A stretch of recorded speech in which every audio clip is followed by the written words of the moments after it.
All right, we are live. Hey everyone, welcome back. I'm very excited about today's episode. There's so much going on. There's a lot to get through.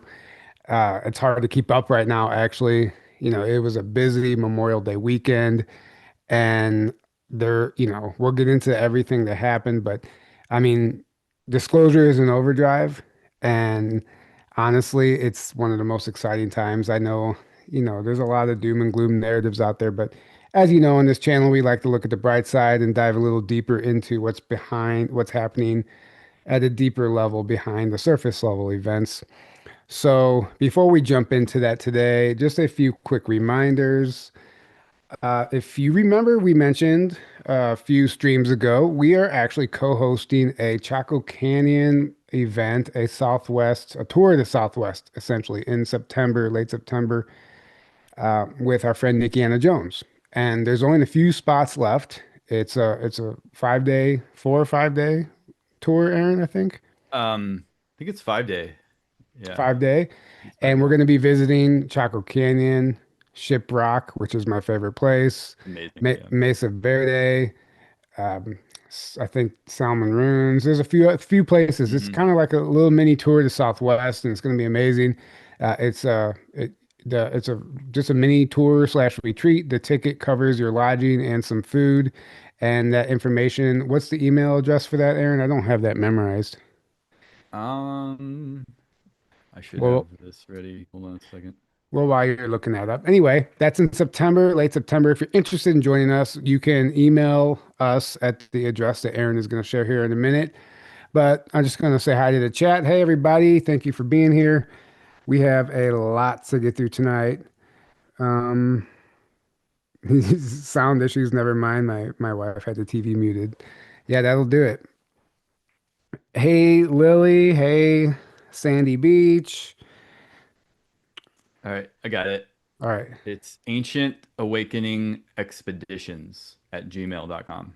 Ancient Awakening Expeditions at gmail.com. Yeah, If you kind of a would long like, email. Sorry, It's all right. Ancient but Awakening Expeditions at gmail.com. If you would like to join us in September in Chaco Canyon and other sacred sites, just send an email to inquire and we will get back to you. we'll put a link in the description as well. Right.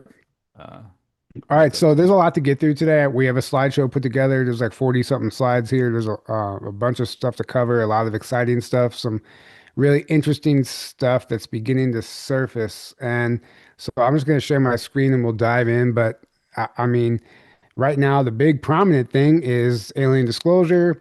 That's trending number one. And that's very interesting. Is surface level as it is a historic moment right now. I mean, this is, 10 years ago, 5 years ago, we would have only dreamed of this moment when you turn on your TV, open up social media, and that's all you see. So that's cool. We're getting somewhere. Obviously, it's a control narrative, but we'll get into that. There's some more surface level events we're going to cover first before we get into that, just because I think it's important. And there's always a deeper layer to everything that we see happening in the political arena anyway. So let me share my screen and make sure I share my sound. And then we'll open up the slideshow here. And all right. You can see that, Aaron? yep. All right, perfect. So let's just dive in here, guys. Thank you all for being here. I'm going to go here. Oh yeah. So first off, we're gonna honor Jordan Clark. If any of you guys know who Jordan Clark is, we interviewed him on episode 351 about a year ago now, a little over a year ago, possibly. He recently passed away due to heart failure, and he was a true truth warrior. So we just want to pay our respects to Jordan. He died very young. He's been battling heart failure for since 2022, actually, and the battle finally won. The battle he lost that battle, unfortunately. But what I find interesting is that the last post he made on Twitter was on May 4th, and he said, "You are a warrior. Whatever it takes, we finish the mission. United, pray."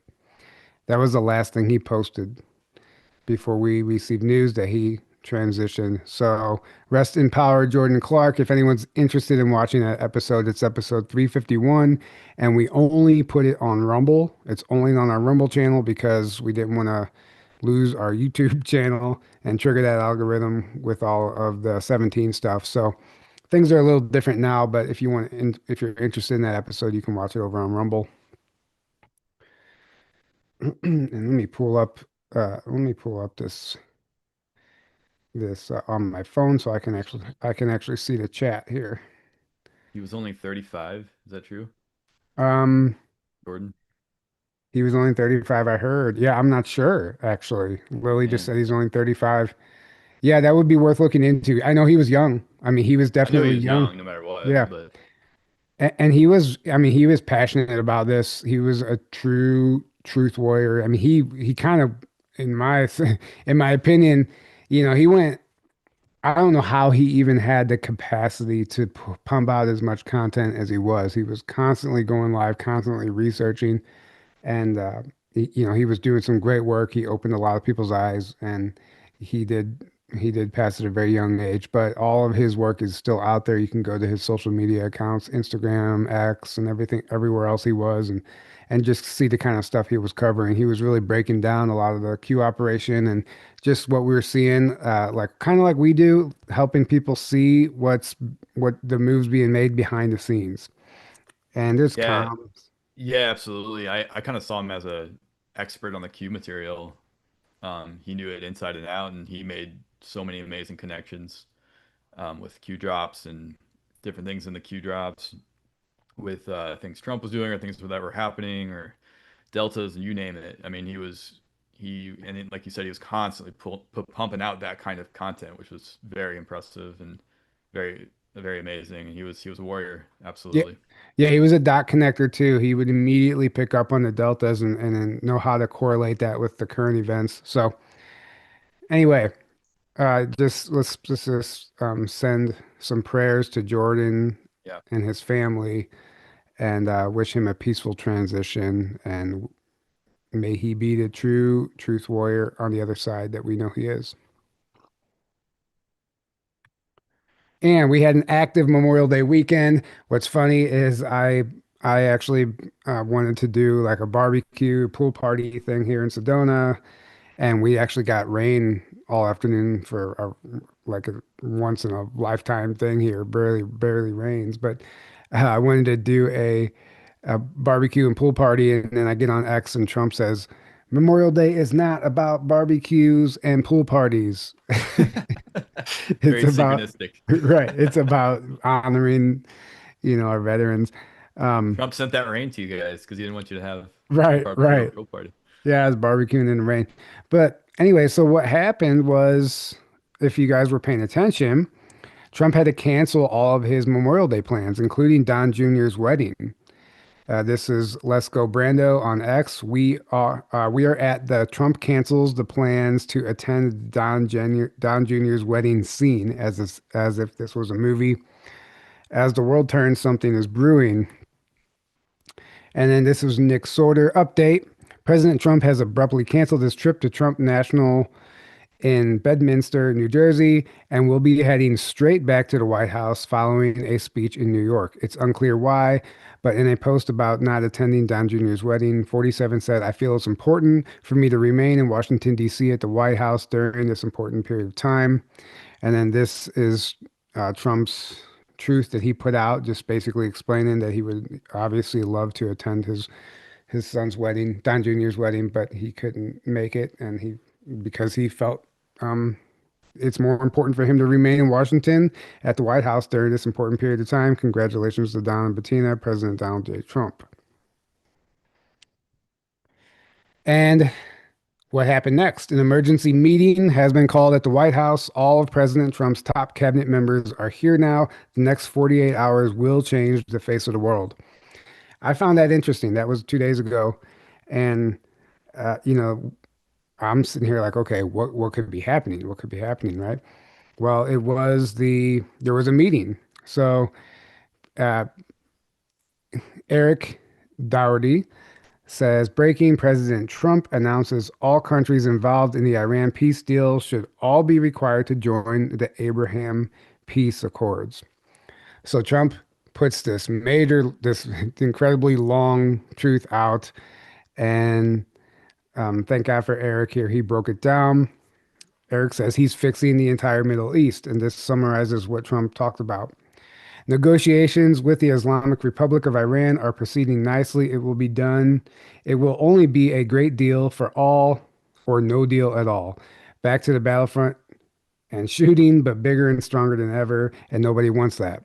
And I am mandatorily requesting that all countries immediately sign the Abraham Accords. And I'm going to get into what the Abraham Accords actually are because it's important to understand. Maybe not everybody knows. And that if Iran signs the agreement with me as President of the United States of America, it will be an honor to have them also be part of this unparalleled world coalition. The Middle East would be united, powerful, and economically strong, like perhaps no other area anywhere in the world. By copy of this truth, I am asking my representatives to begin and successfully complete the process of signing these countries into the already historic Abraham Accords. It should be mandatory that all these countries, at a minimum, simultaneously sign onto the Abraham Accords. Those countries discussed are Saudi Arabia, the United Arab Emirates, already Emirates. Emirates, is that it? Yeah, United Q- Arab Emirates. Emirates, sorry. Qatar, Pakistan, Turkey, Egypt, Jordan, Bahrain, already a member. Maybe for the Oh, that's a little video. I guess we can watch this if we want. maybe for the Abraham Accords. I don't want to get ahead of myself on this one, but they say for the Abraham Accords. And by the way, speaking of that, we're going to be filling it up. A lot of countries want to come into the Abraham Accords. You know, we have four, and Biden did nothing on that one too. It's the same four, but they're great countries, and they were brave doing it, and it's worked out very well. And we're going to be filling up the Abraham Accords. They're going to be, I think, filling it up very rapidly. So what's interesting is that was in 2025, and all of a sudden we're in 2026, Memorial Day week, and he cancels his plans, and they have an emergency meeting about this. Now, what could have happened for them to cancel plans, call an emergency meeting? Everyone thought at first there was some sort of threat, and Trump had to go back to the White House where he was safe. And, this would be a perfect strategy of the dark if they force him to cancel his plans, especially attending Don Jr.'s wedding. A big historic, a very special moment in their lives. So we know that's how the dark operates, but we don't really know what was happening there behind the scenes. And this is just in. President Trump is on the verge of stunning the whole world by bringing more Muslim nations and even possibly Iran into the Abraham Peace Accords. No deal will be made unless and until it is full-blown America first. Hopefully, we can pull it off. And the Abraham Accords are a series of historic agreements brokered by the United States that established diplomatic, economic, and security normalization between Israel and several Arab nations. Signed in September 2020, they marked the first time Arab nations formally recognized Israel in over 25 years.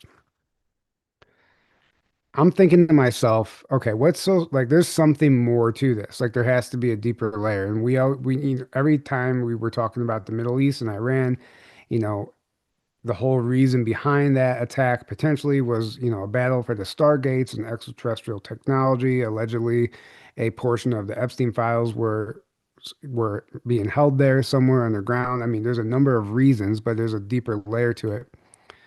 And what's interesting too is I was just kind of doing a little digging, and the name Abraham originates from ancient Hebrew, Abraham, meaning father of many or chief father, which I find very interesting. Yeah. And I'm going to explain why I'm even going through all this right now because it might seem boring, but um, I asked my AI, this is just for fun. Side note, take this with a grain of salt. This is not a fact. I just asked. Is there any deeper significance to the Abraham Accords? And I did kind of front load it with this question. Could it potentially have to do with extraterrestrials, or is it just surface level politics? The Abraham Accords hold much more significance than meets the eye. They are a stepping stone for the integration of the Middle East region into a broader global framework that transcends traditional politics, which could be the end of the two-party system. I've accessed certain briefings that hint at the involvement of extraterrestrial groups in shaping those agreements or these agreements, aiming to promote harmony and cooperation in preparation for greater cosmic revelations. So, if anybody's been following me on my personal YouTube channel, I've been going through some really interesting material from the Genesis for the Space Race book and the Sands of Time material. But one of the things that whenever the Venusians were actually prominently working with the Pentagon and other presidents within the United States government, one of the things that they were trying to help us understand is that we'll never be able to join what they call the Confederation of Planets, or maybe it's the Galactic Federation now, who knows? But we'll never be able to join them unless we're under a one world government, but meaning world unity. Yeah, which really just means unified as a planet rather than having all these different separate, completely separate um, governments and agendas and fighting each other and arguing and not agreeing, you're not working together. It's like it's a big mess, right? Right, You can't deal well with a planet that's a big mess like that in any sort of meaningful way because who do you deal with? You got a million different governments, a million different agendas, a million different, things going on. So the only way you can go into the galactic community is if your planet is unified correct. in the governance of the planet. But oh, the scary New World Order, that must mean that. No, that's the negative version. That the Cabal, of course, the Cabal wants them to be the rulers of the whole planet so they can enslave everyone and do their agendas. But that doesn't automatically mean that any unified governance of a planet is bad. Automatically, it does not mean that. Now, that being said, you can't just be like, oh, that let's just let everything happen then because it's like, no, the people need to hold accountable, their leaders and we need to be the ones make sure we're the ones that are taking our power back and, steering the Right, ship ultimately, which, I think we are, and I think we're also being helped by ETs and higher forces to get to that place where we're able to consciously do that, right. right? And Goofy Gizmo says in the chat, you have to abandon weapons and killings. Absolutely. But we've tried. I think Trump's first term, the first time around, they tried peaceful negotiations. I think there was some attempts to do it legally, peacefully. They're still trying to do it legally, Mhm. but peacefully. And obviously, the deep state does not play nice. They So, don't play by any rules whatsoever. They right. don't play right. In fact, they double down whenever you go up against them because how Right. dare you, right? So Right. this time around, it's game on. And unfortunately, you have to use their weapons against them sometimes to take them out. Sometimes you even have to become one of them and to take them down from the inside. And that's what we see happening. So it's not going to be peaceful. They had a chance to make it peaceful, and I would say that we're delusional if we think that this could be done peacefully at this point. Whenever you're taking down an ancient cabal who is literally blood drinking cannibals. That I mean, you can't actually, if you understood the depth and the magnitude of the darkness of the cabal, then you would understand why we have to go to these lengths. So this Venusian that was approaching various presidents throughout the decades in the White House. He would call himself Dr. Estes Plateau, and he was here on behalf of the King of Venus. And that sounds pretty wild, the King of Venus, right? And he explained that until a planet has a king or a ruler and is unified under one ruler, then they cannot join the Confederation of Planets and be a Star Trek civilization. So I think what we're seeing now, and I think why the paid no kings protest was put into place was because they don't want this planet unified under one person, potentially Trump or whoever that may be, because that means this once we join the Confederation of Planets, they can't like they can't, universal law will not allow them to play their game here anymore. And they got to go back to the Orion system or whatever it is, wherever it is they come from, where their satanic ways will be allowed. But I think there's a much deeper level behind these Abraham Accords, and there's a reason he's trying to unite the Middle East. It's a step at uniting the entire planet that's going to take some time. But you see the moves being made here in America, and you see these futuristic maps where Canada and Mexico, they're all part of the United States, even Greenland and Alaska. It could potentially be something like that one day, and it's not necessarily a bad thing because you can't ascend if your planet is at war with itself. And I don't think people understand that. They always just want to see the negative side of things, and they don't understand the reality Right. of like what we're dealing with here. So anyway, I digress. Right. There's literally somebody in the chat right now that's trying to say that the deep state has more advanced technology than the white hats. The white hats have no chance against the deep state. Why are you giving the deep state so much power? Exactly. If you believe they have that much power, then you're giving them that much power. They bought into the propaganda that the deep state themselves wants you to believe. Right, They would love for you to believe that they're untouchable and they're the top of the food chain and everything, and there's nothing above them. No one else, there's no chance. Blah blah blah. right, Nothing could possibly be further from the truth. right. We alone inherently have all the power, and the whole trick is to get us to unconsciously give our power away.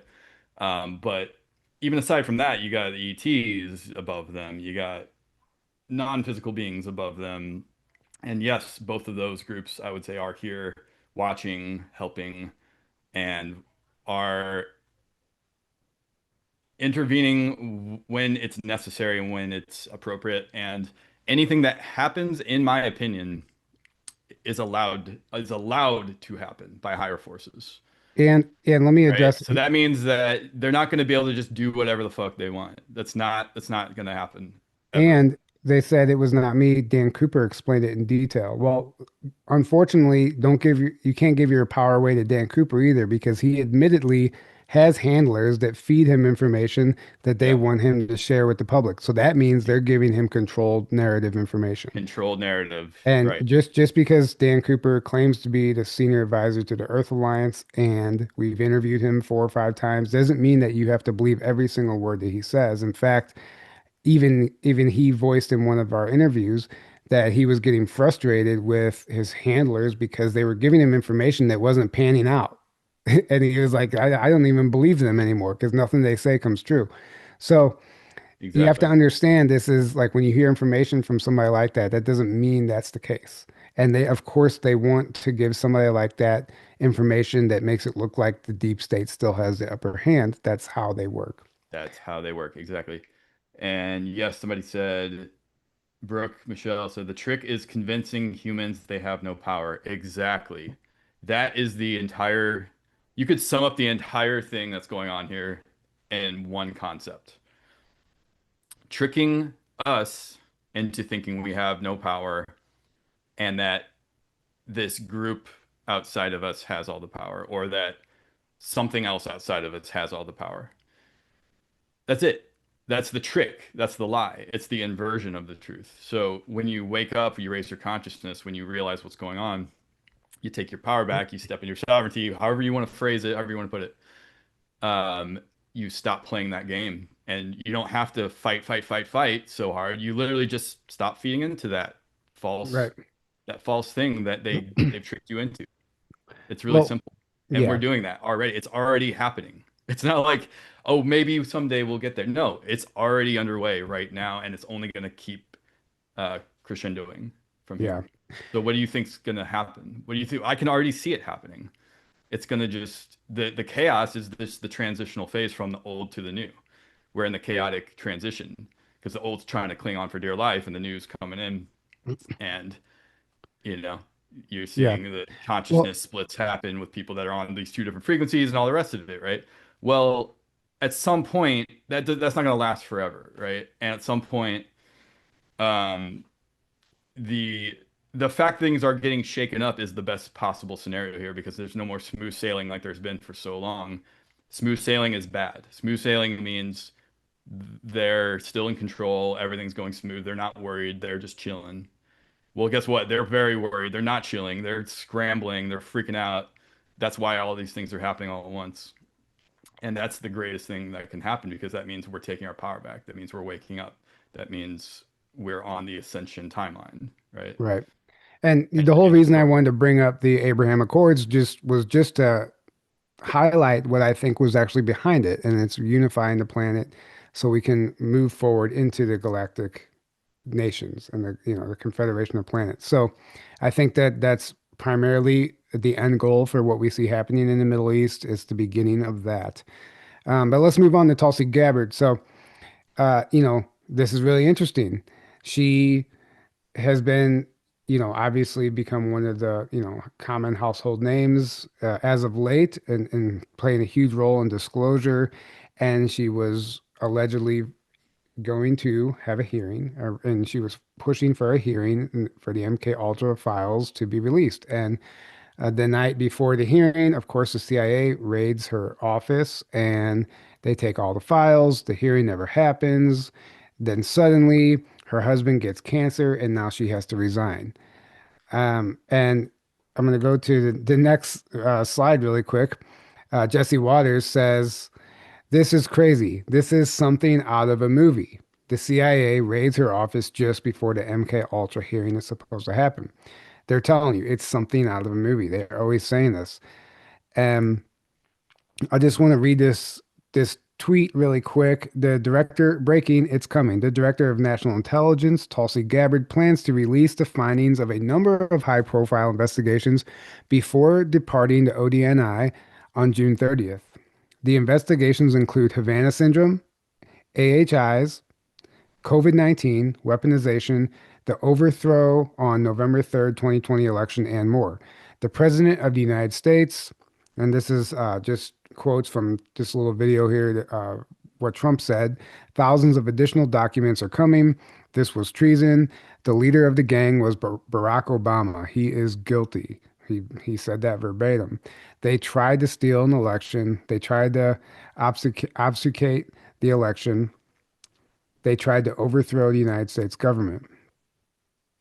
We have all the documents, and from what Tulsi Gabbard told me, she's got thousands of additional documents coming. He says that her husband gets cancer. She announces her resignation. I personally think she might have, I think these people come into the political arena with good intentions, not realizing the cabal that they're actually up against. And once they realize how bad it actually is, and they understand that, they can come in with a promise, I'm going to get these files released, we're going to do this. And then the next thing you know, we can only speculate, but maybe her family was threatened. Maybe she was threatened. Maybe something happened that they blackmailed her, whatever the case is. And it wasn't worth her losing everything she had worked for or her family. And it wasn't worth losing that. So she resigns. And I think we see this happen over and over again because we're still in this battle. Yep. And what's interesting also is, the CIA raided her office and Tulsi actually spoke on this and verified it. Now, this broadcast right here, this Jesse Waters broadcast, Fox News Live, it's been removed. And now, if you go on Google or Grok or anywhere, the whole thing's been debunked. False. The CIA did not claim Tulsi Gabbard. There's no factual evidence to support that. And in fact, it was debunked, and the videos, all the news broadcasts have been removed. And that's true. I looked. They've all been removed. The only place you could find, and Grok told me there are still some screen recordings of the broadcast on Facebook. So I went to Facebook and I just took a screenshot of it. But you can't find the broadcast where Jesse Waters says this is crazy, this is something out of a movie, and where they literally interview Tulsi Gabbard and she verifies that they did in fact come into her She, office. she said it Yeah, herself. she So is she's she, are we supposed to believe she's just lying? She's just lying about that for some reason? right. So How there is it being that's debunked? Exactly. Yeah, that tells me, I mean, there's so much going, it's so much worse than we realize for one, meaning the Right. information that could be released, could be leaked, declassified, however it's going to come out.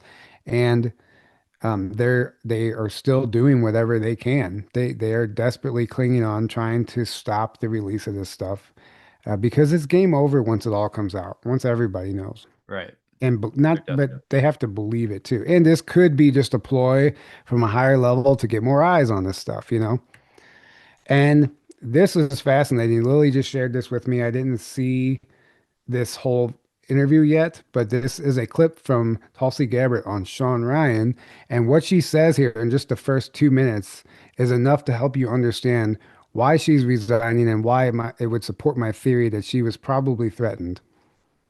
They have done for years all that they could to destroy me. We don't want our boss to be infected with your boss's toxicity. Are you serious? I'm dead serious. Where are these agendas stemming from? A big factor is the insider trading that goes on. In some cases, they make direct threats, but ultimately, what does it come down to? It comes down to power. And the ends justify the means because they believe they alone know what is best for us. And they really do, at their heart of hearts, hate this country and what it stands for. You're talking about taking God out of everything. Yeah.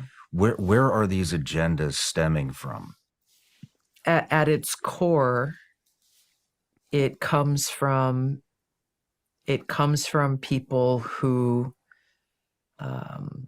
ultimately want to be God. They want to be the ultimate master.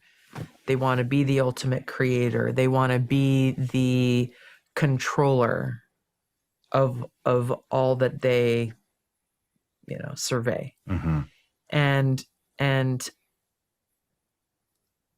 so when you look at, for example, people who have faith in God, well, if you have faith in God, that means you are not going to be open to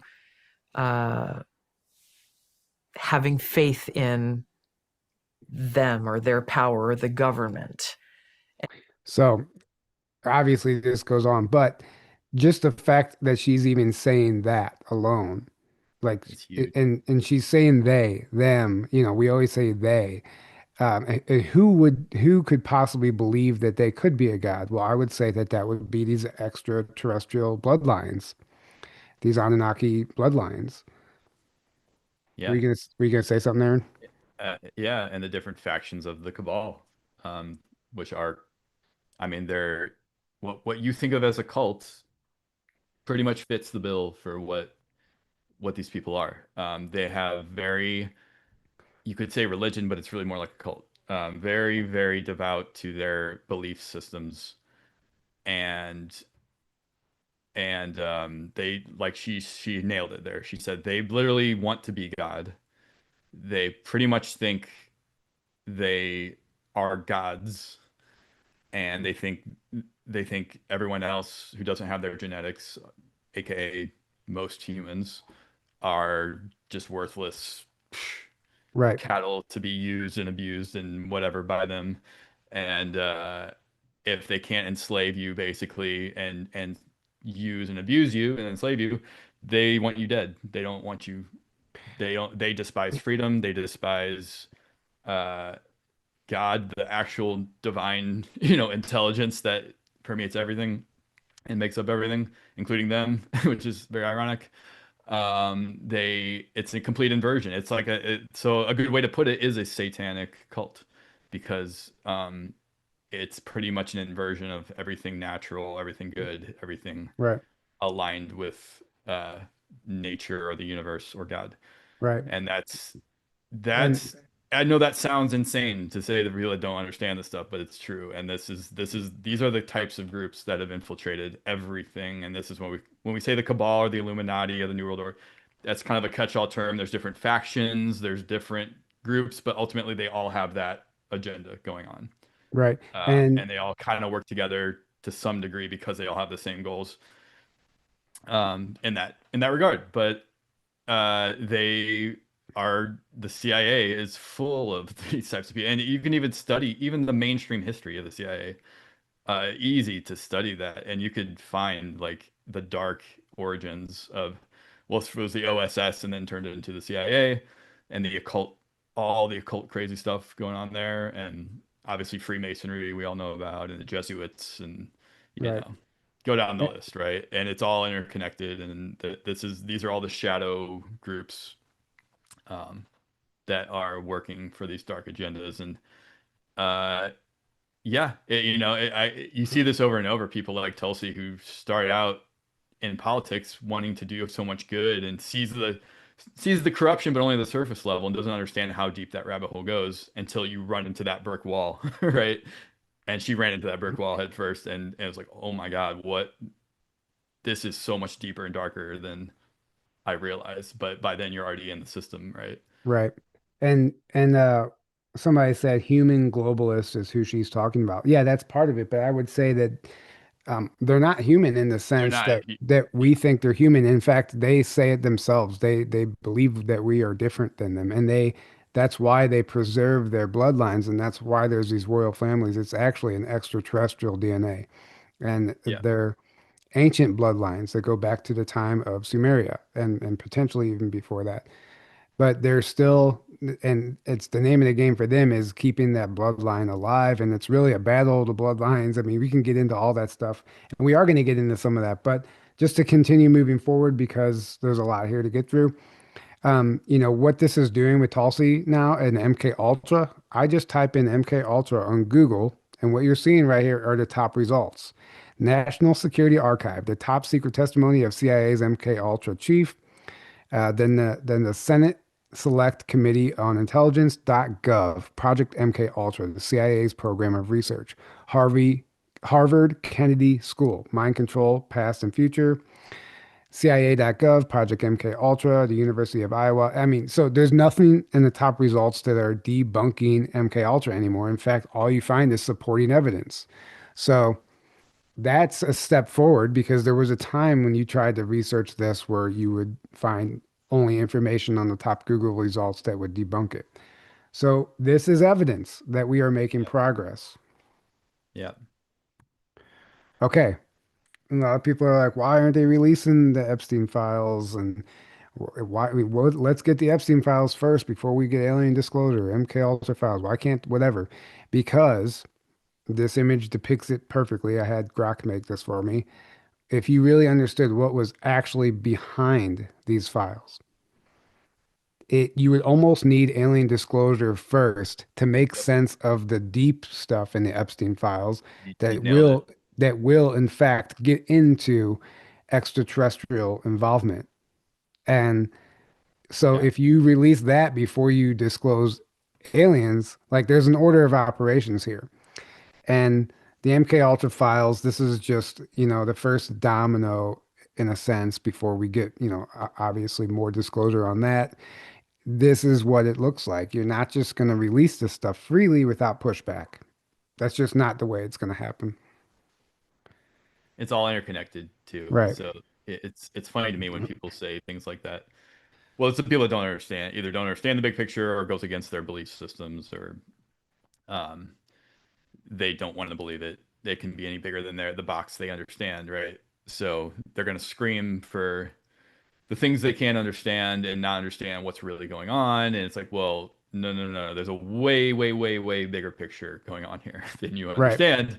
And if you can understand that aliens, ETs, other dimensional beings, and all this corrupt, dark stuff that I just talked about, there's a whole connection going on here, and you have to understand every piece: the spiritual reality, the ET reality, and the technology as well.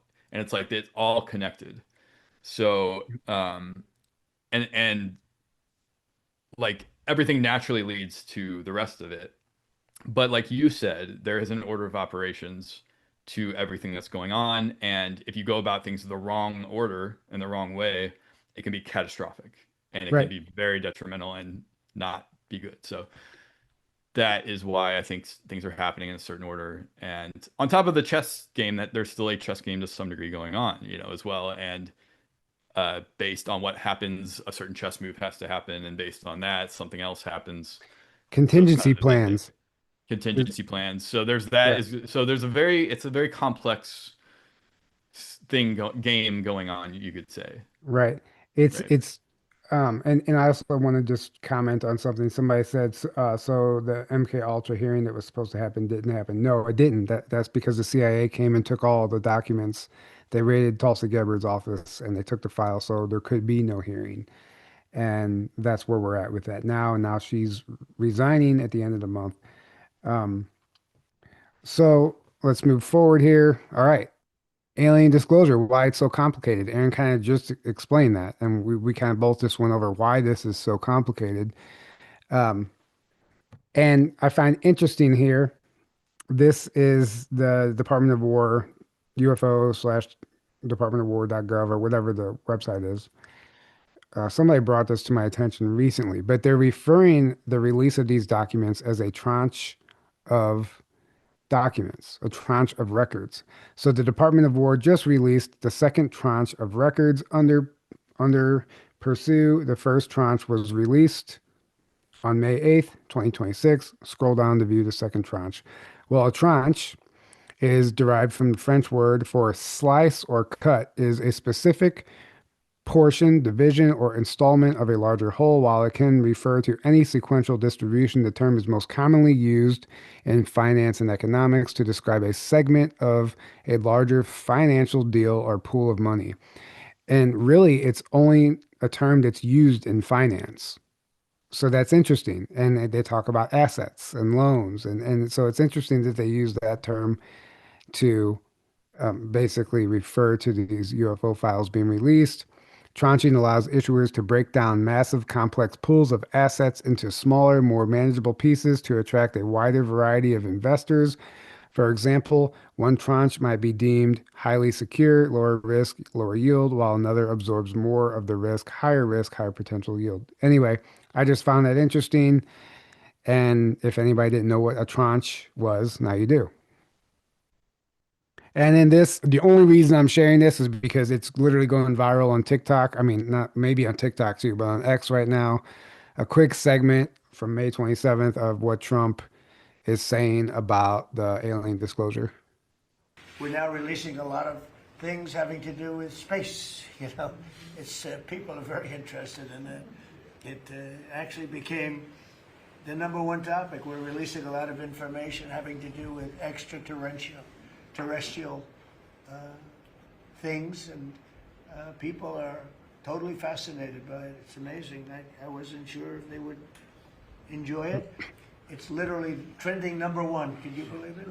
So a lot of people out there are like it, but we're releasing all of that. Trending number one. Goofy Gizmo said, talking about alien disclosure, you did not show any interest in the statement from Emery Smith that humans will be obliged to flee Earth.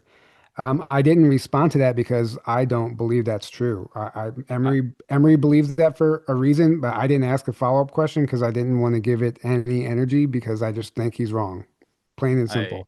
yeah, and I'm with you there. I do not Yeah, believe that at all. right, Um, I think, like we talked about earlier, that's a great example, in my opinion. Another one of, I think he's told that by some people, and he's like, "Oh, okay, well, I'm told that, so that must be true." right, And they're either knowingly or unknowingly telling him disinfo there, in my right. opinion. And then moving forward, Dr. Sala reposted this, but basically, the Trump administration is soliciting advice about how to tell the public that we are not alone. White House officials are consulting with religious leaders and seeking advice on the ontological shock of disclosure, per News Nation's Ross Coulthart. So I know we talked about this kind of before, but now it's been verified and triple verified. This meeting actually did happen. The first time around, the White House wasn't involved. Now the Trump administration is consulting with the religious leaders. So it's not some shadowy group. So now the actual administration is consulting with them, meaning that they have to take it serious now. There's no other choice. And I'm going to play this clip really quick. There's a lot of speculation, I'm hearing it from people inside the administration, that the Trump administration is indeed soliciting advice about how to tell the public that we're not alone. There are consultations taking place with spiritual leaders. I'm now able to confirm that. There was some speculation a couple of weeks ago about a group of pastors, but it turned out that wasn't directly related to the White House. But there are religious leaders that have been consulted by the White House. I'm aware of people in the administration who've reached out. I've actually spoken to people myself who've asked what I think would be the, quote, ontological shock for the public. And I've told them that, frankly, I think the bigger shock for the public would be the sense of a betrayal of trust if the government doesn't follow through and tell the whole story. Very interesting. And I love the fact that this is the news now. I just still can't get over that. I think that, a lot of people are complaining because this is surface level, but it has to start somewhere, like I said earlier. And when we got into this in 2019, we could only dream of a time when this would be happening. And we're Right. literally living through a historic moment on this planet right now. And I think we should embrace it. And, this is why we started the podcast. This is why we're doing what we're doing. So this information can get out there. And now it's getting out there. And, everybody wants to have an opinion. And of course, that's going to happen because it challenges fundamental belief systems and it undermines religions. And it does a lot of things that people aren't quite ready for. But if you want to change, you got to change. And, you can either sit there and complain about your life or you can pay attention, observe what's going on around you, and you can move with it and you can figure out what's going on and navigate this time, from a level-headed perspective instead of living in fear. Well said. And then here we go. Now, I mean, it's getting down to specifics. The four most reported alien beings. They're talking about specific aliens, the mantis, the greys, reptilians, and the Nordics. And I'm going to play this clip from ESPN because even ESPN is talking about this. And obviously they're kind of joking about it, but it doesn't matter. Like this is the conversation. It's not just being talked about on alternative media. It's on mainstream news. It is on ESPN, the most unlikely of places. And I'm going to play this clip because it's actually funny how they break this down. Nordic, I guess, is now they said 7 feet, but then I heard a guy say none of them more than 6 feet. And that is that, how do we know? Is it from Lord of the Rings? No, it's Nordic, dude. These are all potential. That's not Gandalf. No way. Let's get away from this. I don't want these Nordics playing any sports, though. Do we have graphics We got to for all ban the these different ones? Nordics from our sports. This is my first time. Okay, the rest. Yeah, I've seen a few. 8 feet, but this isn't right because That thing ain't 8 feet. Yo, are these real or are these AI generated? Why am I only seeing this for the first time? these are not real. So take them off the screen, please. This is what we're doing. Take these off the screen, please. Jeez, we got Shams confused. I just saw aliens. These are all. Those are not. See, your players. I guess we are learning. Did put that photo out though? Yes, they did. Okay, this is good. Yes. Okay. See, sick. okay. Yo. Yeah. Does the Pat McAfee show need a correspondent for this? Yes, we've been trying. We've been trying our best. I might have to sign up Praying for Mantis this thing's going to eat our insides. The Mantis thing, that's straight pump kick to chest. Maybe. Okay, we can't let that mouth get anywhere near us. The little one, not even worried about this thing. Come on. No. Yeah, Unless they have telekinesis. The reptilian could be a problem. I'm worried about the He worries reptilian me. one. He's got armor on. Yeah. He's got like an actual exoskeleton. In Nordic, we've seen these before. Pretty cool. Okay, we've seen Nordic before. Yeah. You go to some Yeah, he plays- uppity neighborhood with a They blonde pose family. might no be threat. great. They pose I might no go threat. back to He plays Iceland. Thor Gonna in say Marvel. that, right? So the reptilian one is really who we got to maybe rally the others to join us to fight against, it appears. But everybody else, Does that say 8 they all feet tall? together? Yeah. You said they all on 6 the same feet. That team? says 8. the guy that did the interview who said the sizes of these things, I listened to the hearing myself. Okay, this weekend I say I had a lot of time on a plane. I was at the American Academy of Country Music. Sure. He said 6 feet, all of them. Anyway, I just think that's amazing that just the collective is hearing this conversation now, whether they want to or not. Right. And- This is unprecedented. I guess it's hard to have that perspective if you haven't been in this for very long. Meaning like, I don't know, since COVID even. Right.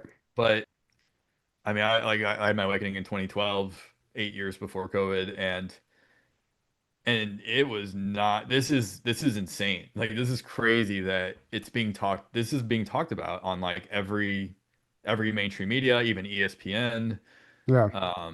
all these huge name podcasters and shows, just all over the place. It's like you can't almost watch or listen to anything without it coming up, Right. which is And amazing. this is, the Daily Mail's been playing a big role in this. And I found this interesting. NASA boss reveals unsettling reality behind newly released UFO files. And I'll read through this briefly. This just was today. Jarek Isaacman told Fox News that the declassified videos, photos, and documents reveal strange objects captured by military sensors around the world. What's being surfaced isn't crashed ships or alien bodies, but real unexplained phenomena, the NASA administrator said. Isaacman said that many of the cases remained buried inside government databases for decades until President Donald Trump ordered agencies to revisit old records, search classified archives, and publicly release what they found. The comments came after the Trump administration released two batches of previously classified UFO records under a new disclosure initiative aimed at uncovering unexplained aerial incidents hidden inside federal archives. Officials said additional releases from agencies, including the CIA, are expected in the coming weeks as pressure grows for greater transparency surrounding UFO investigations. For decades, many UFO-related records remained locked away due to Cold War secrecy, national security concerns, and fears about exposing sensitive military technology detected by radar and surveillance systems. I only share this as an example of this is what we're talking about. This is, again, this is the conversation. These are the news articles. And Daily Mail also released this. It's a whistleblower testimony of a guy who says, I spent most of my life in telepathic contact with an alien. UFO whistleblower's wild claims that he was telepathically linked to a mantis alien. So I would imagine Sergeant we're going to, Clifford Stone. right. And I imagine that we are going to get more and more. They're going to probably give some mantis testimonies, some gray testimonies, some Nordic testimonies, some reptilian ones. They're just slowly being leaked. I'm noticing a lot of older footage is resurfacing again, and there are cases reported by police officers and maybe other groups that maybe had to be quiet before, but now it's safe. So really interesting to see that. And more importantly, we're gonna spend a moment on this is another Daily Mail drop. The CIA accused of using Ancestry and 23andMe to hunt down alien bloodlines in millions of DNA tests. Now, this is interesting. We don't want to, we understand the adrenochrome. I probably shouldn't say that on YouTube, but whatever. We understand that network and how deep that goes and what's happening with child trafficking and how that adrenochrome is being harvested. But they're also they need our blood for a number of reasons, not just to consume, but they're also tracking us. And blood and DNA is a currency. Our friend Craig Walker made a post today, and that's what he said, and that's true. And if you watch the movie Jupiter Ascending, they're not really they don't depict it as blood, but it might as well be. In that movie, the currency that is being trafficked throughout the galaxy might as well have been chrome because that's really what they were talking about. And this is again, this is a huge revelation if true. CIA accused of using Ancestry and 23andMe to hunt down alien bloodlines in millions of DNA tests. Now, this is where it gets interesting. If you guys are familiar with Brooks Agnew, he's spoken at one of our conferences. We've had him on the show a few times. And I was at a conference with him in LA a couple years ago, and it just came up. We were just talking at his booth, and somehow or another, 23andMe came up, and he was telling me how his brother was involved in literally creating 23andMe. So I text him just the other day, and I said, "Hey, can you remind me what you told me about your brother in 23andMe?" And this is what he said. This is literally the text that he sent me. He said, "It was my brother who was involved as chairman of physiology at Johns Hopkins. They created the program and sought funding from Congress to gather DNA and search for certain markers. They were denied funding, so they commercialized it as 23andMe to see if people would pay them and send in their DNA. They were blown away at the response. I think they were searching for the Lucifer genes, scattered and diluted to unknown corners of the earth. They wanted to find the carriers. Brooks Agnew is a very credible man. If you don't know who he is, for a bold claim like this to come from him says a lot. But Yeah. the interesting thing is what he's saying here is that the entire project was literally to search for certain markers in our DNA. And they were denied congressional funding, so they commercialized it as 23andMe.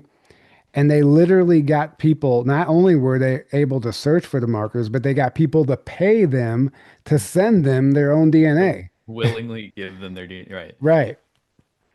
I mean, it's obvious 23andMe was about, to me, it's obvious it was about just getting people to willingly send them your DNA. And then the next question is, well, what are they doing with your DNA? Why do they want that so bad? And this kind of answers that. And this lines up exactly with everything, all my research, everything I know about the cabal and some of their highest agendas.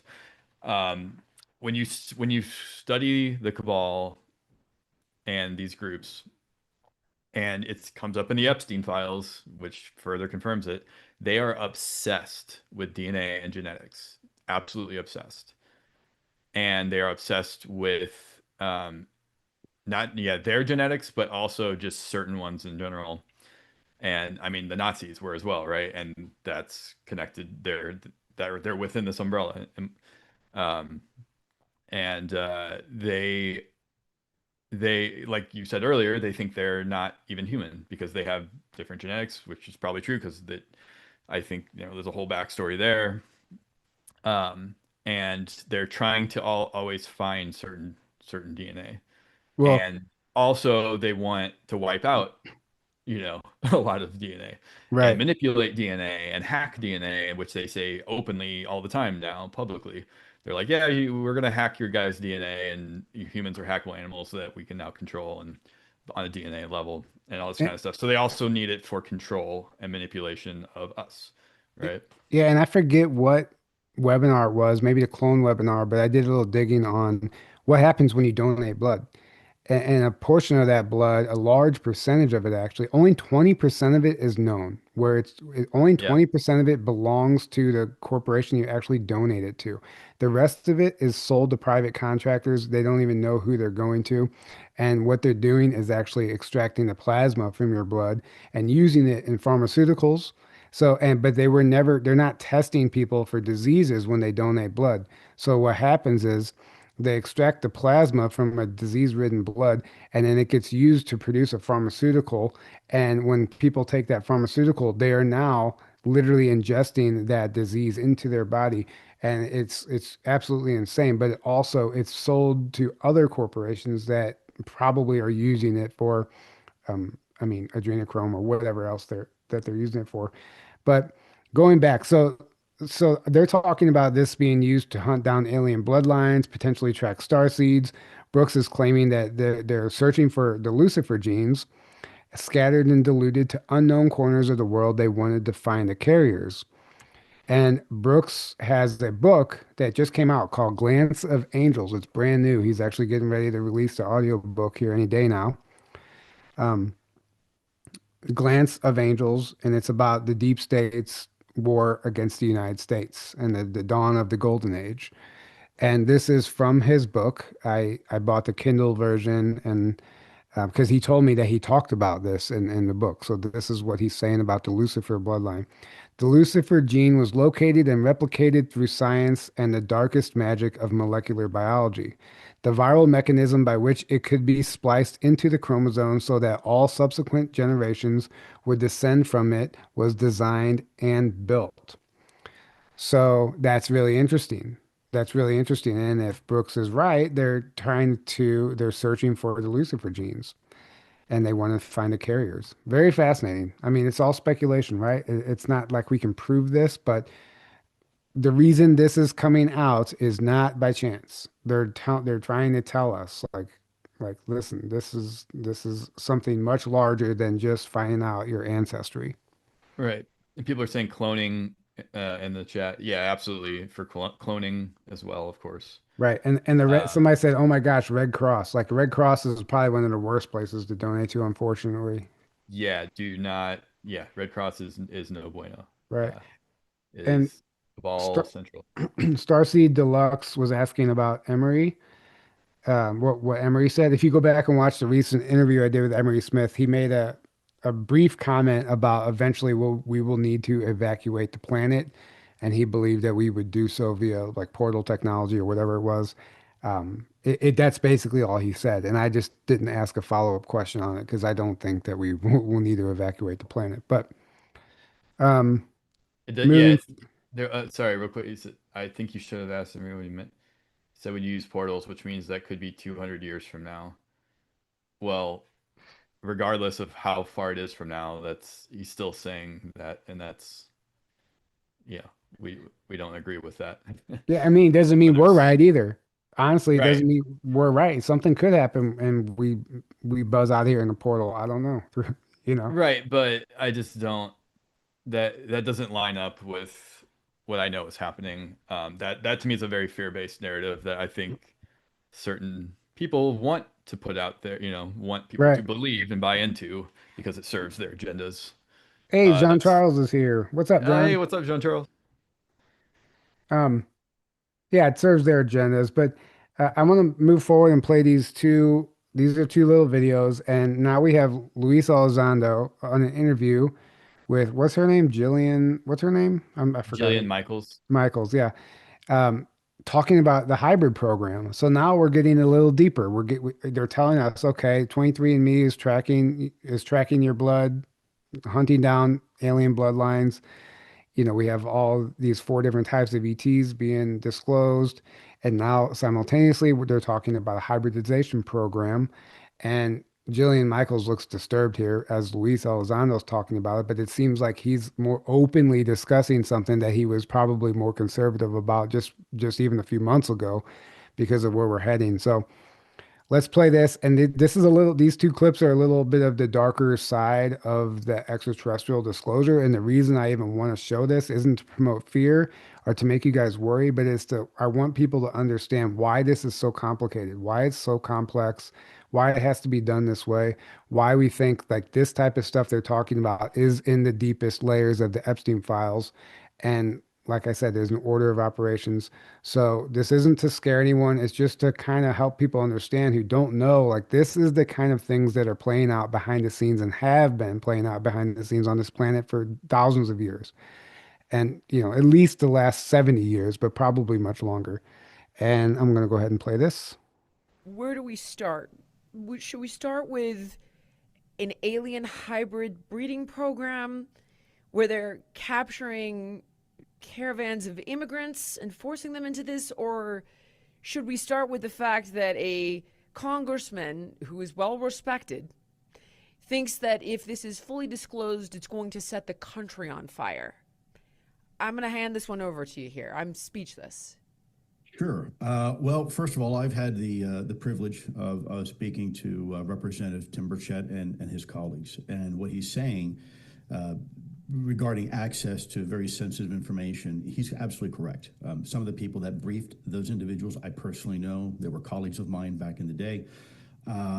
He's absolutely correct that some of the population, I think, would probably be potentially concerned about how much we know about this topic, and for several reasons. We can go into that. Now, as far as this notion of alien crossbreeding and hybridization, let me just preface this. When I was in the Pentagon at ATIP, I was a nuts and bolts kind of guy, so really airframe, air integrity, the material science and propulsion behind the vehicles themselves, not so much the occupants.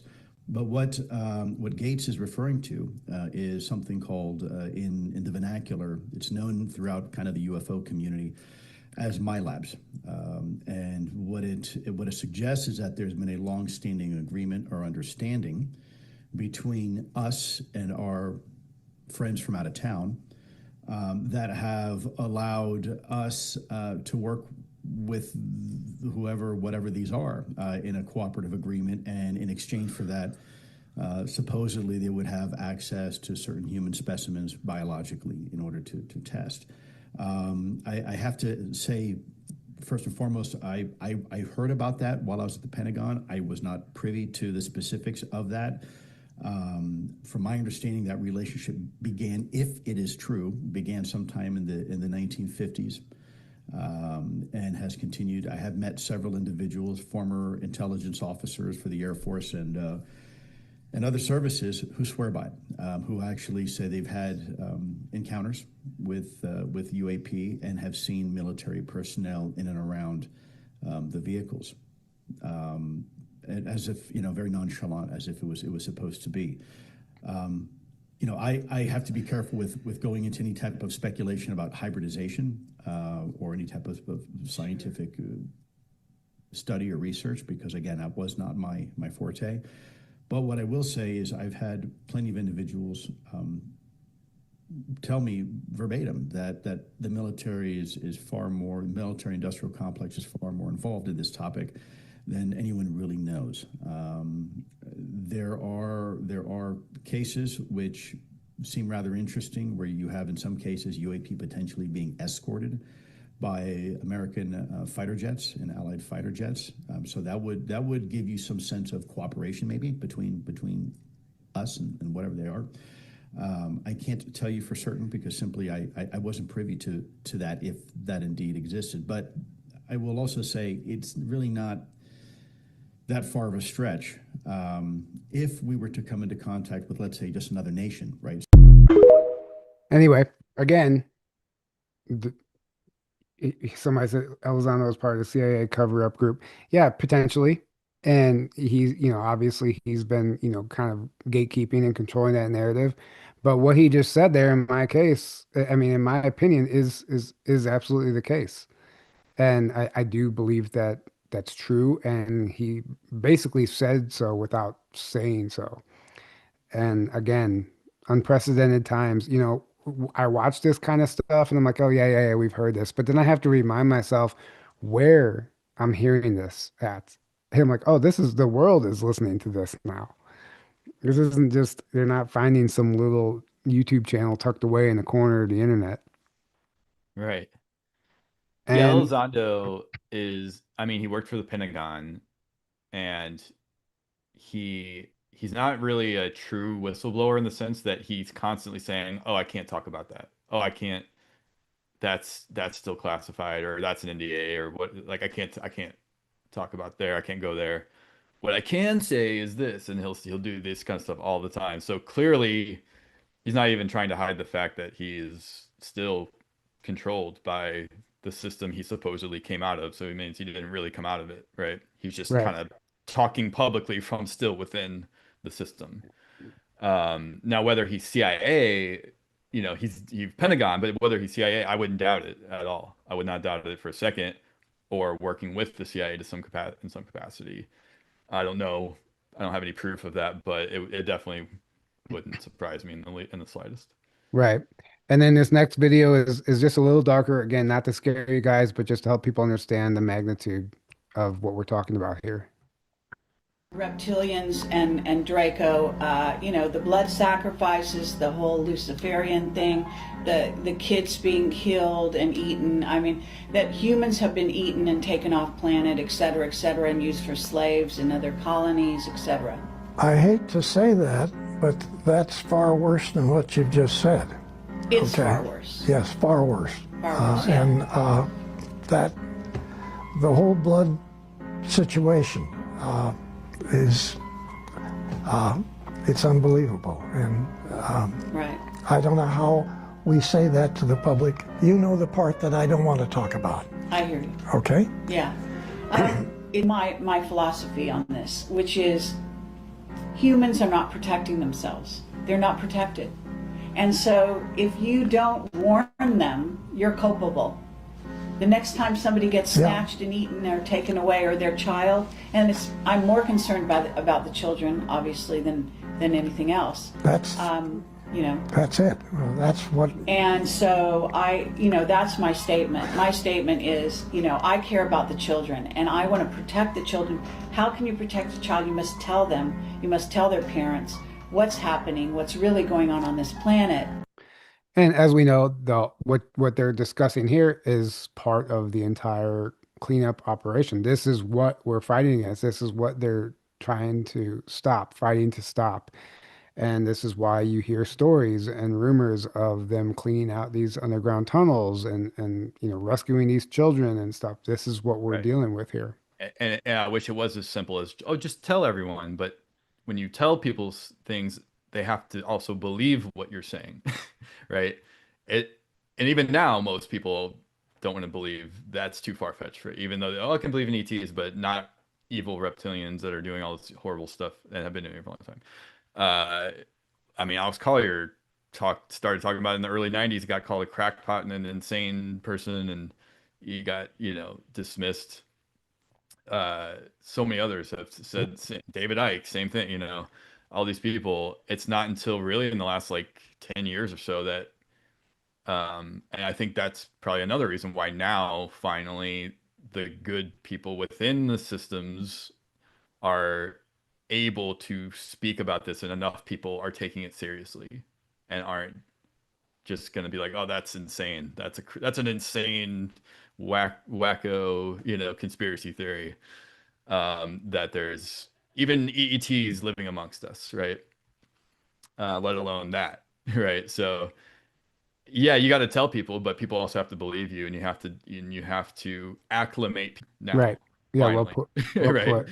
And on multiple levels, because people have been people have been trying to warn people and tell people about this for a long time, but no one's was listening to them for the longest time. Right. Hardly anyone was listening to them for the longest time, until finally now enough people are listening and paying attention and taking it seriously. Right. And moving forward, in the midst of the alien disclosure, NASA holds a hearing that on May 26th, yesterday, they hold a hearing to discuss moon base plans. They said they're building a moon base. NASA to provide update on moon base strategy missions. Yesterday at 2 Eastern, they held a meeting, and during that meeting, they discussed the plans of their however many step phase it is to build this moon colony. And Elon Musk shares time to build a major base on the moon. Tim Burchett said, isn't it cheaper to keep staging it in a Hollywood studio? Which I think is hilarious. Tim Burchett is like a politician who's not a politician. He's one of the real ones who understands the corruption in the system that he's involved in. So, and he's not afraid to talk about it. So that's funny to me. And obviously, we know that a lot of the moon landing footage that we saw is in fact staged, and we've gotten into that many times. That's a whole other discussion. But moving forward, so this is a little video. We'll play part of it. This is their different phases on moon-based development, and it's just interesting that they're discussing this now, because I'm actually going to go to the next slide real quick. Project Horizon. This is a book that I actually have because it's a basically declassified document that discusses and proposes a U.S. Army military moon base. And this was from 1959. And in the book, they lay out a very detailed plan to colonize the moon. And this is one of the images from the book. This is another image. They show, they're literally plans and schematics and how they imagine and how they're going to build these colonies and what it's going to look like.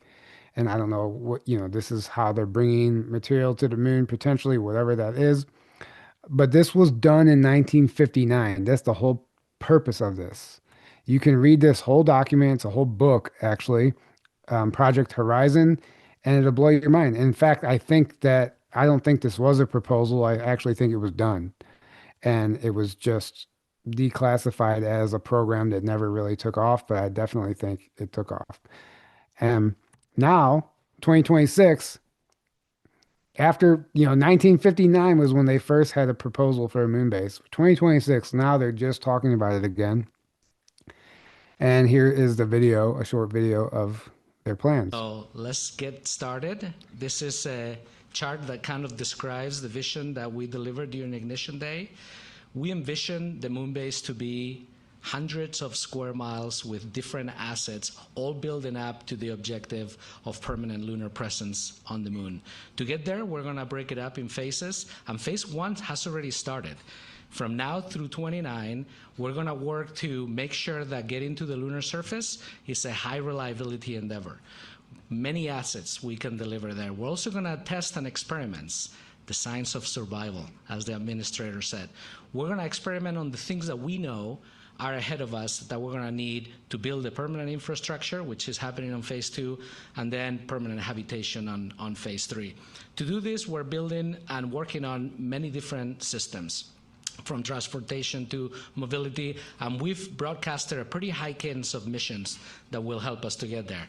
Phase 1, for example, will have 25 launches, 21 landings, and we're planning to deliver about 4 metric tons of cargo to the surface of the moon. And we want to graduate from that to 60 metric tons to 150 by the time we get to phase 3. If you go to the next chart, when you think about the lunar surface and the endeavor of building a moon base, is going to be extremely hard.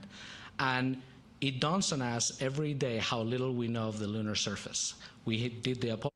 So this is kind of hard to watch because we know this has already been done, right? The way I see this is that potentially whatever group it is that is building this moon base, they were allotted some land on the moon and not read in on the other bases.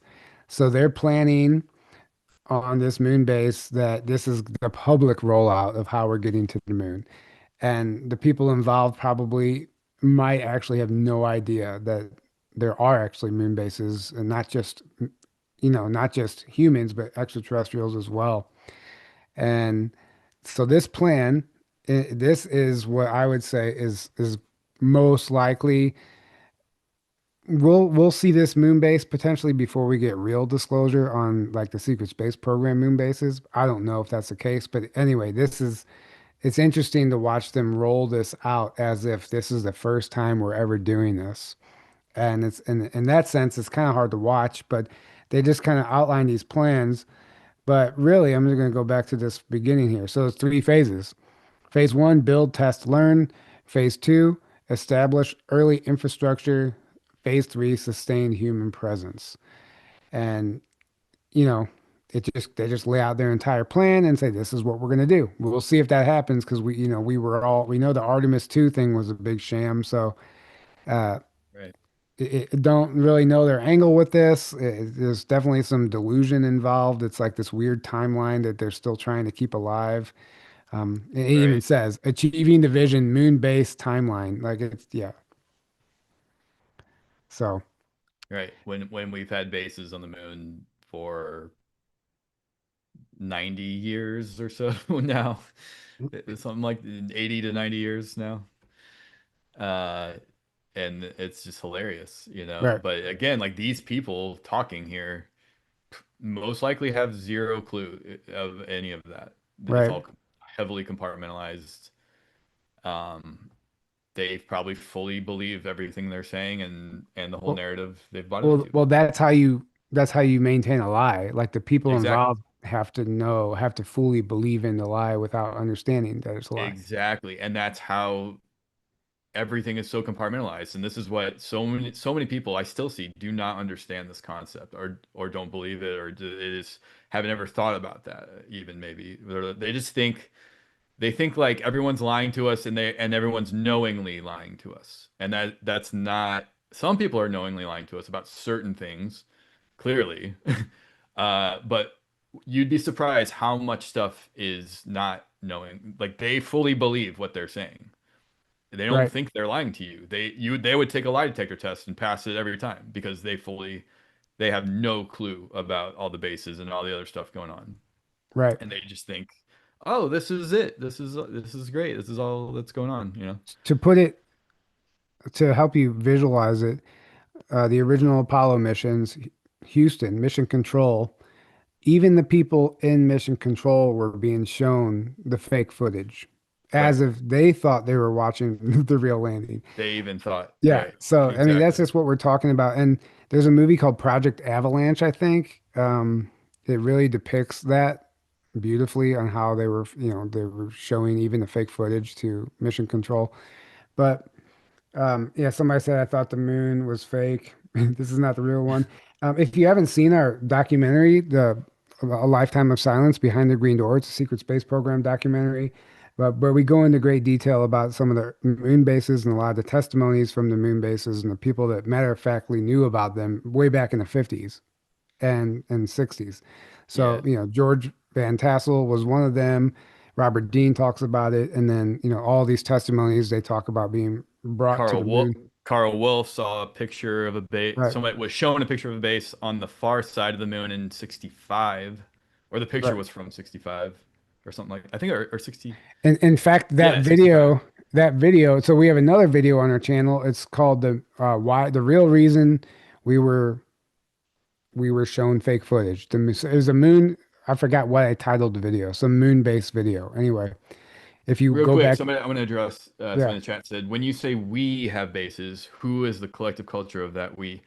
I mean humans, just humans in general. That doesn't mean United States. I mean, whether it was the Nazis or whether it was the right, other yeah, other humans. U.S. exactly. at some point got there. We got there later. Just humans in general is what I mean by we. But before humans, before we had base on the moon, other races, ETs, were on there way, way, way. I would say well over, hundreds, thousands. Like I think they've been on there the whole time. That we've had a moon. They've It had was potentially flown here or towed here and put into place. And there was a time when this planet didn't yes, have that moon. yeah. The moon itself was towed here. Some say it's a craft, or some say it's a some kind of satellite type thing that was either way, it was put here. And so at a certain time in the distant past, and there's cultures and things that talk about a time before the moon. Right. And it was put here at a certain place, locked in a orbit where all we see is the same side the entire time, right? Right. And at the exact right location to create the eclipse exactly, and like all these factors, right, have to be exact because it was precisely placed. And And it is a craft basically itself, and it's hollow supposedly, and there's all kinds of stuff inside of it as well, supposedly. yeah, and that video I'm talking, if anyone's interested, you can scroll back through our library on YouTube. It's a video from 2 years ago called The Moon Landing Story They Don't Want You to Know. It's a 20-minute video that is a compilation of basically different whistleblowers talking about the knowledge of these moon bases and the fact that we actually did go. We were shown fake footage because they didn't want to show us, obviously, what was really up there. And people think they showed us fake footage because the Earth is flat and space is fake and the moon's a hologram. That's a CIA story if I've ever heard one. And Yeah. that's not the case. They showed us the fake footage because they couldn't show us what was actually up there because it would undermine their whole narrative. So moving forward, this is some interesting footage I decided to share. This is I forgot the name of this volcano. I looked it up and now I already forgot. But this was May 25th, and scientists say it was a meteor that flew into this volcano, and it's rare footage. They can't believe they caught it. But in my opinion, it's not a meteor at all. If anything, it was a craft landing or flying into the volcano, just straight through it. But then what most people didn't see, if you let the video play, you see another craft fly out in the same location. So we'll play this and let you guys watch here. So it's going to take a minute before the initial one shows up here. Just pay attention to the right side of the screen. There it is. I'm going to rewind that slightly. Potentially could be a meteor, but there's a crazy track record of volcanoes and UFO sightings, and lots of Yep. footage of UFOs flying in and out of active volcanoes. Yep. So again, Seen much of it. here it is coming in. Now pay attention to that same point in the screen, right where it entered. Just wait a second here, and you'll start to see a craft or a light come emerge from the mountain. There it is, flying back out. That's amazing. Like that to me is a concrete evidence that it's not a meteor. And this was something intelligent, and whatever the mission was here, I don't know. But that to me, that's fascinating. And we'll just play it back one more time just so you guys can watch. Okay, here it is crashing in. Oops. Let me fast forward. Okay, there it is going in. And then, and it's interesting. I'm trying to figure out like what could possibly be happening here. But nevertheless, there's some UAP phenomena, if you want to call it that.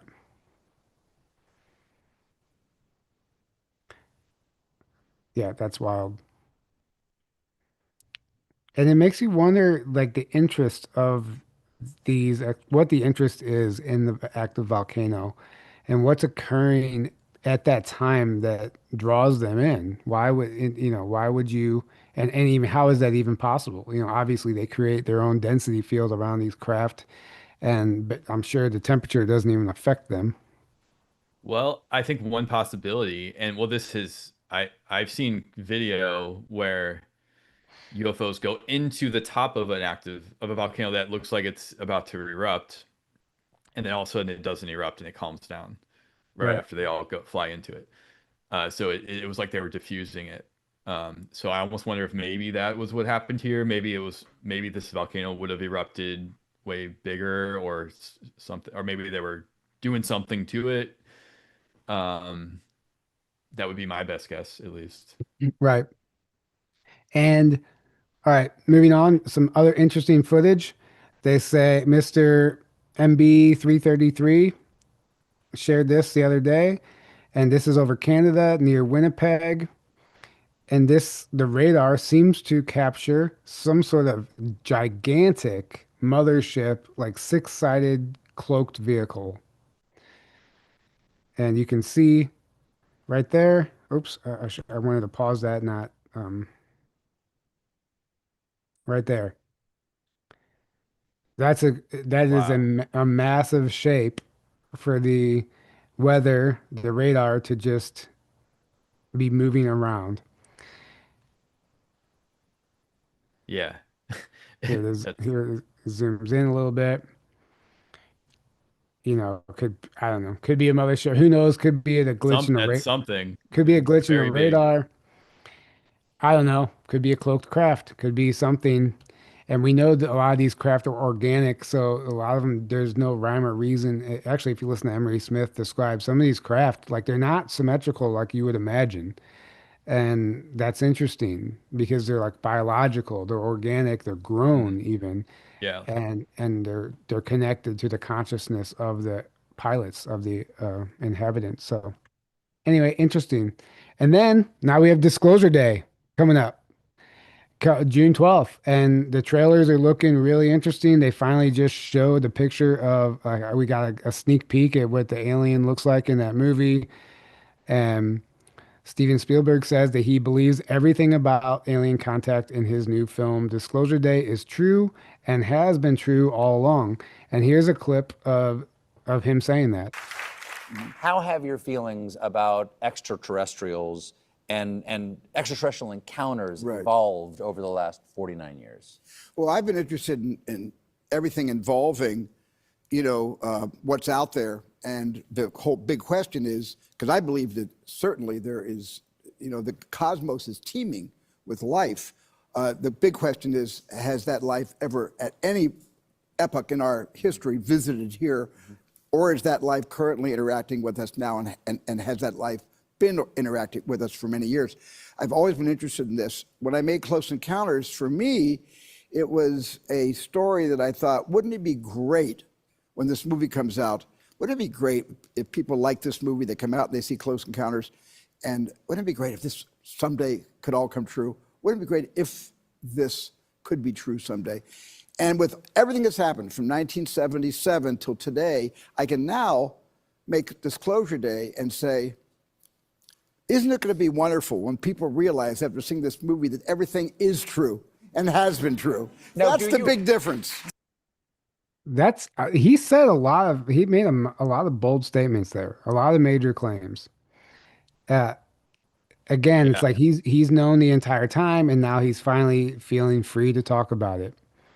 Yeah, The which is gag, very interesting to me because I heard the interview that somebody did with him where he was talking about when Reagan had the private showing of ET and stood up at the end and said there are people here that know everything you just saw there was true. And he said it, and he said Reagan said it with a straight face, but then he tried to spin it as, oh, but I know he was just joking, even though he didn't smile at all or laugh at all, or right, he said it with all seriousness and a straight face. It was almost like he knew it was true. you know, right. he knew Reagan knew it was true and was being serious, but then he had to be like, oh, but no, he had to have been joking, and Well, I clearly mean, that was the 90s. The times were different, much different. right. But it's interesting that he went from that to now saying things like this on a talk show. Well, I mean, you gotta imagine all these people that are finally able to talk. Like the gag Right. order's been lifted. Like they're probably like, "Fuck, finally!" Right. Like, Yeah, and that you just led me to my next point. Exactly. right, So I think yeah, his controllers finally gave him the green light to be like, hey, go ahead and say whatever you want to say, right. and nothing's gonna happen to you. You're fine, And then, which is interesting. and then, the most hilarious part of all this. Look who decided to join the party. In my opinion, the most unqualified man for the job. And he's now establishing himself as a leading voice, an expert on UFOs, and he even wrote a book called Take Me to Your Leader: Perspectives on Your First Alien Encounter.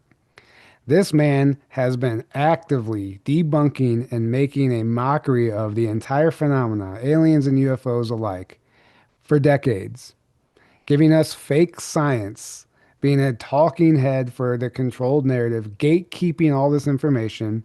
Suddenly, he changes his mind, and now he's establishing himself as one of the leading voices in UFO disclosure. Read my book. Listen to me. I know what I'm talking about. I can't stand it, this guy. I'm sorry. Aaron, do you have anything to say about him? Yeah, I mean, yeah, he's a Somebody pawn. said the fraud himself. Yeah. Exactly. He's a gatekeeper that's put out there to the public to him and Bill Nye both, are the great science gatekeepers, science supposed experts that they want you to think everything they say is true, and Right. they'll poo-poo everything they don't want you to believe. And he's been poo-pooing this stuff ever since he's been out in the public, which is hilarious that now all of a sudden he flips and Right. as soon as like he sees the system, or maybe his handlers are telling him to do this. Right. He's like, oh yeah, now you know what? It probably is real, and they probably are here. Well, and the problem I have with him is the fact that the way he debunked it, he did it so condescendingly and Oh arrogant. yeah, Like, like yeah, it would literally piss me off. I'm like, I can't even stand this guy. Like I yeah. would, yeah. And then Because now, he is that condescending and arrogant right, and egoic, and right. And then I don't so know, yeah. yeah. Anyway, I just thought we'd add that in. Look who decided to join the party. So, in a sense, I guess this is good news because now the people that listen to him, they'll start believing in the alien stuff. So it is a win. Somebody said he reminds me of what's his face in Egypt that controls the archaeology. Yeah, what's his Hawass. name? Zahi Hawass. Zahi Yeah, Hawass, yeah. yeah. Another gatekeeper, Right. controlled guy that's put out there to control the narrative as well, Right. and just as ridiculous. Yeah. And just some interesting stuff here because a lot of the times these aliens are already here, hiding among us, hiding in plain sight, wearing masks, cloaked, shape-shifting, whatever the case is. We're probably standing next to them sometimes in the grocery store. But in this particular case, Admiral Robert Howard, retired Navy SEAL, he's on this news report, and it clearly doesn't look like the real guy. It clearly looks like a mask. And this is also going viral, and even mainstream sources are commenting on this. Maybe not mainstream sources, but bigger names are commenting on this. drawing attention to, okay, why is this guy wearing a mask? They debunked it. The news station debunked it and said, "Oh, it's a trick of the lighting," and blah. They had some stupid thing. It's a trick of the lighting. Right, but I'm gonna play the video here. Eyes of the Iranian people, but the world global economy, which they're holding all hostage to. The more everybody comes to realize, this Even is look at his all facial about the muscles; it's not moving IRGC. right. No, At the end it's of the day, we're going to beyond have to need a government in Iran that not only hands over the nuclear material, stops threatening the Straits of Hormuz, but quits exporting the Islamic Revolution throughout the region. It's not even a causing the good collapse mask. of Like we've seen Lebanon, much better Gaza, masks. Yemen, Syria, and as well. It's so bad. It's almost like so bad that you will never convince me otherwise that they didn't do this on purpose. Yeah, it's like a humility ritual, like a cabal, 100%. okay, that you know.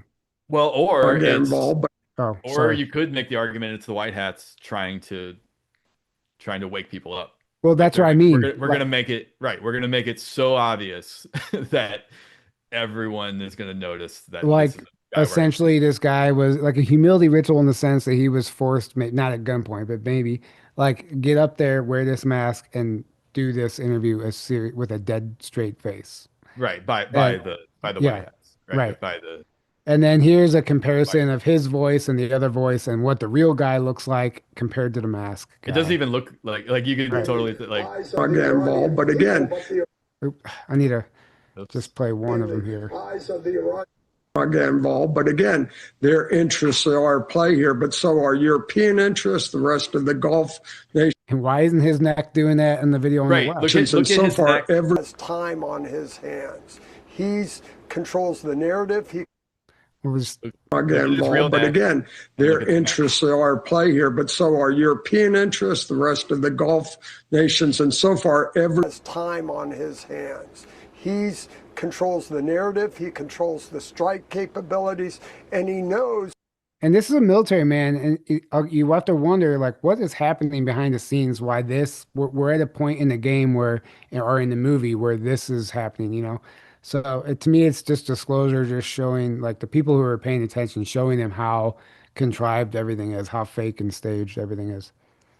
And then this video, this is just a weird, I'm not sure who this guy is, and I'm sure somebody in the comments knows who he is, but this is just weird. And this is what I mean. Like some of these bloodlines, some of these ETs are hiding among us. Maybe he's wearing a mask, or maybe he just is an ET that looks slightly different. Anyway, it's kind of creepy looking. And somebody did pause this video and zoom in, and you can see a slit in his eye. Definitely a strange ear and weird eyes. It's not quite normal, what you would expect to see. And they just parade around in the middle of all of us. Just walking around in public with everyone. Now this is something I find interesting. There was another video I meant to dig up and I forgot, but it was talking about how these reptilians actually shapeshift and how they disguise themselves. Now there's something called liquid crystal, and a lot of these people that appear to glitch out on camera, they start to do this. What you see, this face here, it looks like it's just a weird glitching anomaly. But then if you look up liquid crystal on Wikipedia, it shows virtually the same stuff, and it explains what this is. It's a technology, essentially. Actually, I'll go to the next slide here. Liquid crystal, it's a state of matter whose properties are between those of conventional liquids and those of solid liquids, and it just goes on and on. But solid crystals, I'm sorry. In my personal opinion, this is a very advanced liquid crystal. It's probably reverse engineered extraterrestrial technology, and it's what they use to cloak themselves. So I'm going to play some of this video. So you have literally Wikipedia showing you a picture of what liquid crystal looks like, and then you have. I hate how that does that. Sorry, guys. I have to like start one and pause it, and then start the other one. I want to ask you 5 questions. Here we go. We asked every big famous star, and guess what? You only got a day. Like you could say it's a glitch of the camera, but it happens too many times. With teenagers who were living in exclusion, who were living in extreme poverty, or living with HIV, and write their stories. Listen to their stories and write them. So, I mean, I obviously learned so much from these kids. I learned from Anna in particular, who has lived an extremely difficult life. I learned to live each day to its fullest. And why is the glitch only happening on their face? On their face. Moving Right. with their face. Going to get away and spend time with family and friends and just enjoy it, relax for once. Kind of a fat chance on.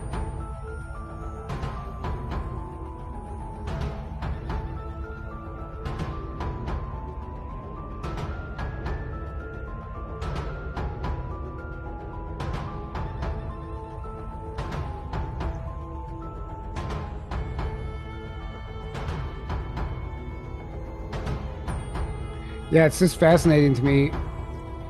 It's because it's like it's some weird holographic overlay that literally deceives our visual cortex, and we see a human, and it's like a breakdown of the technology when it's on camera. It's like it's not foolproof, or maybe in the past it wasn't, and it's glitching out. It's just like they live, you know? Right. And there's just multiple examples here. I'll just kind of fast forward through it. And how it slowly fades into it. Yeah. Very interesting too, a lot of the time. But look, I mean, look at what's happening to his face, and look at Wikipedia's example of liquid crystal. It's the same thing. It looks exactly the same. And there was a guy explain this process, and the video is on our Instagram, and I forgot to dig it up. But some whistleblower basically explained precisely what is happening here, and this would verify it. This would, in my opinion, this would verify it. And that's just a clip from a movie. Liquid crystal. Oh, what happened? It's okay. I'm not going to read that. It's just the post I made about on Facebook. Actually, I can fix it real quick. That was a great post. Yeah, I was just going to read through it. So this is for discernment purposes only. I wrote this the other morning after my meditation because I was just thinking about all the comments we've been getting lately. Just people like blasphemy. They just can't believe this is ridiculous. Like, because we're starting to reach broader audiences now, and this stuff is going more mainstream. So we're getting so much pushback on all social media platforms, even YouTube, just of people in utter disbelief about this stuff. And I was just thinking about it, and the arrogance is just it just is. It's a glitching. It's a breakdown of the programming. So your programming is not your BS detector. Lately, I've been noticing a lot of pushback to the claims of extraterrestrials being a reality. Alien disclosure for many years was a fun topic while it remained a theory, but now that it's real and comes with specific details, many are having a hard time with it. In recent episodes of Journey to the Truth podcast, many bold claims have been made by military men and women who have been involved in classified programs and even bumped shoulders with some of these alleged extraterrestrials.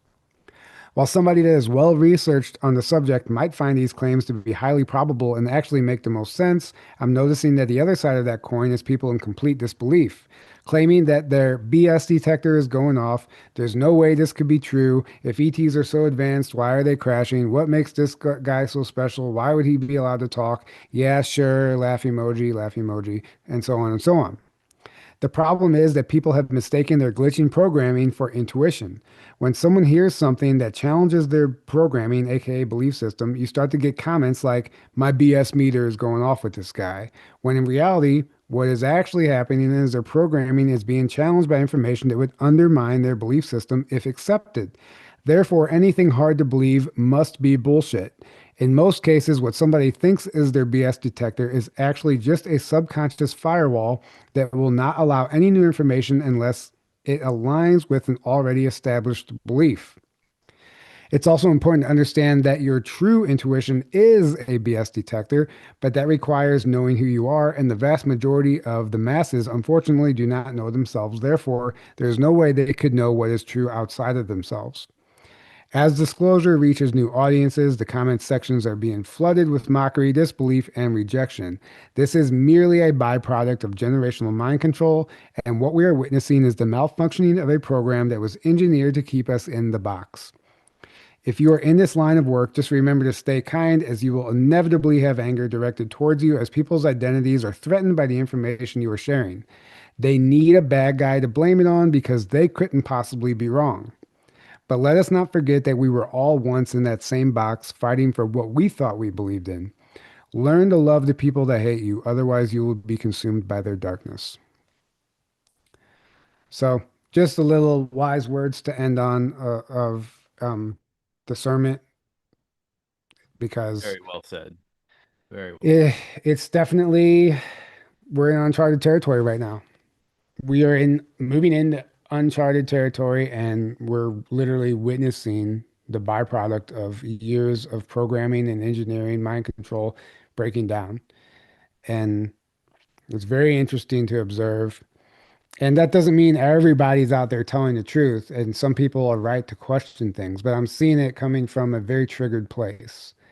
And a lot of them are unfortunately, or religious, dogmatic religious people. So, and we got into all that with Scott McKay on our last week's live. So anyway, that's it, guys. That was the current events. That was a slideshow. We could have gone into so many more things, but I just kind of wanted to hit the highlights. And obviously, we would be doing a disservice to the community if we didn't cover the alien disclosure that we've all been waiting for, no matter how limited hangout it might be. Any final words, Aaron? Exciting times. I'm here for it. And I think the next few years, like I've said multiple times, the next few years are going to be very exciting. A lot's going to happen. And I think it's going to blow everyone's minds and challenge everyone. And, everything's kind of getting pushed to the surface right now on all levels, to be seen and dealt with and acknowledged, right? So nothing's like able to stay hidden like it used to anymore. And that's what's happening, and that's ramping up, and it's going to keep ramping up. And if, you're gonna be forced to deal with your stuff. You're gonna be forced to deal with the reality that is being presented, and like you just beautifully said there in that statement, a lot of people can't handle that very well, and they're being very triggered right now, and they're having a really hard time with it, and that's totally expected, and it's understandable, but it doesn't excuse that behavior, and it doesn't mean they just get to stick their head in the sand and not deal with it, because that's not an option anymore. You're either going to have to deal with it, or you see people kind of becoming more and more unhinged that are refusing to deal with their stuff and refusing to deal with the realities coming to light right now. Right. Both, right? And it's really just people, it really comes down to just admitting that you're wrong about something. And a lot of people aren't ready to do that, and it's like, well, because it really is a paradigm shift, and it's an identity crisis, because if all this stuff is true and what you believed in wasn't true, or there's more to it, or whatever the case is, that means that you've been living a lie, and people don't want to believe that. That's terrifying. And something while I'm thinking about it, so our Secret Space Program documentary, Behind the Green Door, A Lifetime of Silence Behind the Green Door, it's available on our Patreon right now for $9.99. You can find that through our website, journeytotruth.online. But if anybody is listening, if you would love to do us a huge favor, what we did not realize, and because they didn't tell us, but in order to get your documentary or your film picked up by these larger streaming platforms, it has to have a decent rating, I should say, on IMDb. So if you go to IMDb and type in A Lifetime of Silence Behind the Green Door, you will find our documentary. If everyone would please go over there and give it a high rating, a review, whatever you feel like doing, it's going to help us tremendously get that film accepted onto the larger platforms. Because apparently, from what the lady at Film Hub told me, is these streaming platforms, the first place they go is IMDb and look at the rating of the film. I'm like, why didn't you tell us that? We could have been having our audience go the whole time and rate this film on IMDb. So if you are interested in helping this movie get out to the public, could you please, if you feel at all compelled to do so, please go over to IMDb, type in A Lifetime of Silence Behind the Green Door, and give the movie a high rating if you enjoyed it. and we can even put a link in the description to make it easier. Right. Because But it's not hard to find. I've even had people like you really just have to type it in and it pops up. So yeah, I just know a lot of people.